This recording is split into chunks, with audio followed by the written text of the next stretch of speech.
ঘৰলৈ বল নাই নাই তোক মই এৰি দিওঁ মোৰ ঘৰলৈ বল কেনেকৈ নকবি হেৰি আপোনালোকে ছোৱালীজনীক অকণমান বুজাওকচোন তাইক অকণমান ভালকৈ কওক বল বল আইজনী ঘৰলৈ বল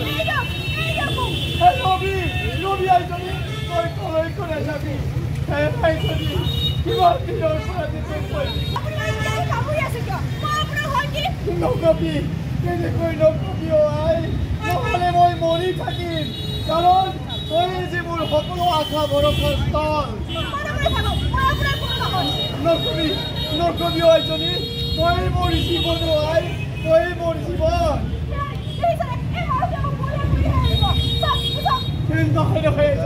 আজি কোনো কাৰণে তোক মই যাবলৈ নিদিওঁ ইমান দিনৰ পৰা তোক বিচাৰি ফুৰিছোঁ আজি পাইছোঁ যেতিয়া তোক কেতিয়াও যাবলৈ নিদিওঁ বল আই বল তথাপিও আজি মই তোক এৰি নিদিওঁ কি হৈছে হেৰিয়াত কি হৈছে আপোনালোকৰ শুনা বোপা সকলোবোৰ কথা ভাঙি পাতি মই তোমাক কৈছোঁ শুনা এই ছোৱালীজনীক মই বহুত দিনৰ পৰা বিচাৰি ফুৰিছিলোঁ বুজিছা আজি মই হঠাতে পাই গ'লো অলপ বলা ধৰকচোন কি হৈছে আপুনি কওকচোন কি হৈছে বাৰু তেওঁৰ হাতখনত ধৰি আপুনি কিয় আমনি কৰিছে কিয় নকৰি মই তাই কামনি কাৰণ তাই যে মোৰ জীয়াই থকাৰ একমাত্ৰ অৱলম্বন দুখ নকৰিবচোন জানো বোপা তাই যেতিয়া 2 বছৰ বয়স তেতিয়াৰ পৰা বহুত কষ্ট কৰি মই তাইক ডাঙৰ দীঘল কৰিছিলোঁ আনদিনৰ দৰে সিদিনাও আমি ৰাতি দুয়ো একেলগে ঘৰত শুই আছিলোঁ হঠাতে মাছ নিশা শুনিলোঁ এটা প্ৰচণ্ড শব্দ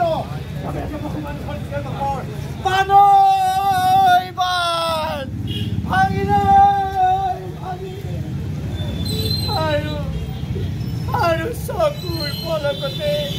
হুৱাই অহা পলীয়া মানে ঘৰ দুৱাৰ মানুহ জীৱ জন্তু সকলোবোৰ উটুৱাই লৈ গ'ল সেই বানত উটি যোৱা মোৰ একমাত্ৰ ছোৱালীজনী আজিও মই চাৰিওফালে বিচাৰি ফুৰিছোঁ তাইক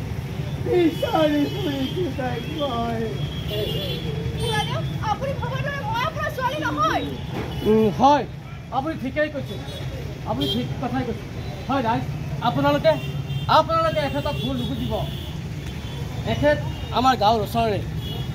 আমাৰ গাঁওখন প্ৰত্যেক বছৰে মানে বহুত ক্ষতিগ্ৰস্ত হয় বহুত মানুহ জীৱ জন্তু মানে মৃত্যুও হৈছে গতিকে ৰাইজ আমাৰ গাঁৱৰ প্ৰত্যেক ঘৰ মানুহৰে মাটি বাৰী ঘৰ সকলোবোৰ বানত উচাৰ হৈছে গতিকে ৰাইজ কিমানৰ যে জীৱ জন্তু মানুহ মৃত্যু হৈছে তাৰ একো হিচাপ নাই যোৱাবাৰ বানত কৈছে ৰাইজ যোৱাবাৰ বানত এখেতৰ ছোৱালীজনীৰ উটুৱাই লৈ গৈছে আৰু সেই তেতিয়াৰ পৰাই এখেতে বলীয়া হৈ এই ছোৱালীজনীক আজিও বিচাৰি আছে হয় ৰাইজ বলীয়া বুলি এই মানুহজনক বহুতে মাৰিছেও আনকি চৰিত্ৰৰ দুখ থকা বুলি বহুতে বহুবাৰ পুলিচেতো দিছে চাওকচোন ৰাইজ ধুমুহা বজ্ৰপাত ভূমিকম্প বানপানী মানুহৰ জীৱনলৈ কিমান সমস্যা আহিব পাৰে গতিকে এনেবোৰ দুৰ্যোগৰ পৰা ৰক্ষা পাবলৈ আমি সদায় সকলোৱে সজাগ হৈ থাকিব লাগিব সকলো মানুহ সজাগ আৰু সচেতন হৈ থাকিলেহে নিৰাপদে থাকিব পাৰিব একেবাৰে ঠিক কথা ৰাইজ আপোনালোকে সদায় মনত ৰাখিব বানপীড়িত অঞ্চলৰ মানুহসকলে দমকলৰ উচ্চতা অকল বঢ়াই ল'ব লাগে লগতে কুৱাবোৰত অতিৰিক্ত ৰিং বহুৱাই ল'ব লাগে লগতে খোৱা পানীত ক্লৰিন বা হেল'জেন টেবলেট মিহলাই পানী বীজাণুমুক্ত কৰি ল'ব লাগে লগতে মনত ৰাখিব ৰাইজ উপযুক্ত পাত্ৰত পৰিষ্কাৰ পৰিচ্ছন্ন পাত্ৰত 20 মিনিট সময় পানী উতলাই ঠাণ্ডা কৰিহে খাব পৰাকৈ উপযোগী কৰি ৰাখিব সজাগ আৰু সচেতন হৈ থাকিলে বিভিন্ন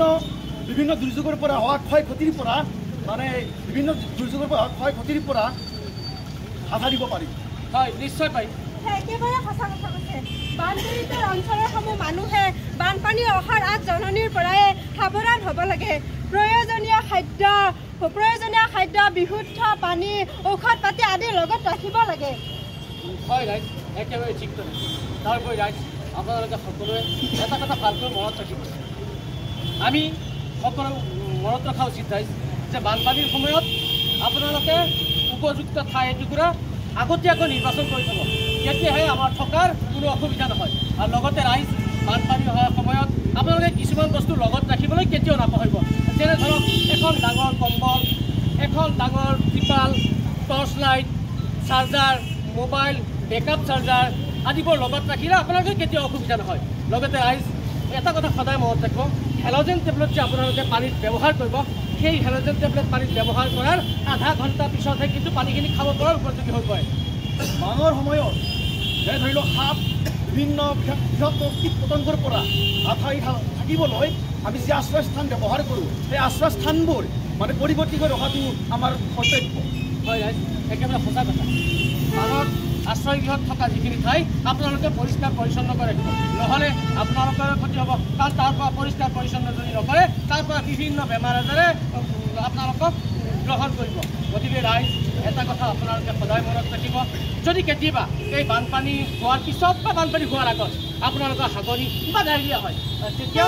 আপোনালোকে পানী উতলাই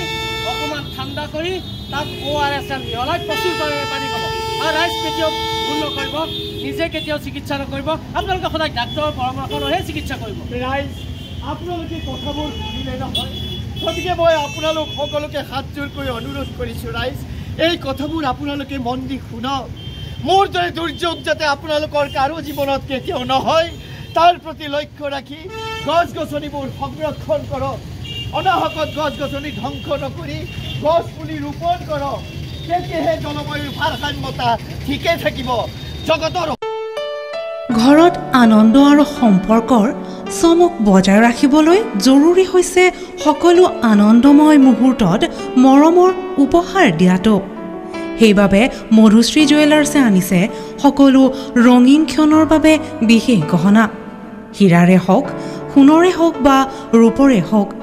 শ্ৰেষ্ঠ ডিজাইনছ আৰু হলমাৰ্কযুক্ত গহনাই ৰাখে সম্পৰ্কক নিখুঁত। তেনেহ'লে আজিয়ে আনক আনন্দ মধুশ্ৰী জুৱেলাৰ্ছৰ সৈতে। যোগাযোগ কৰক 7002800341 নাইবা ভিজিট কৰক LNB ৰোড, নলবাৰী, অসম।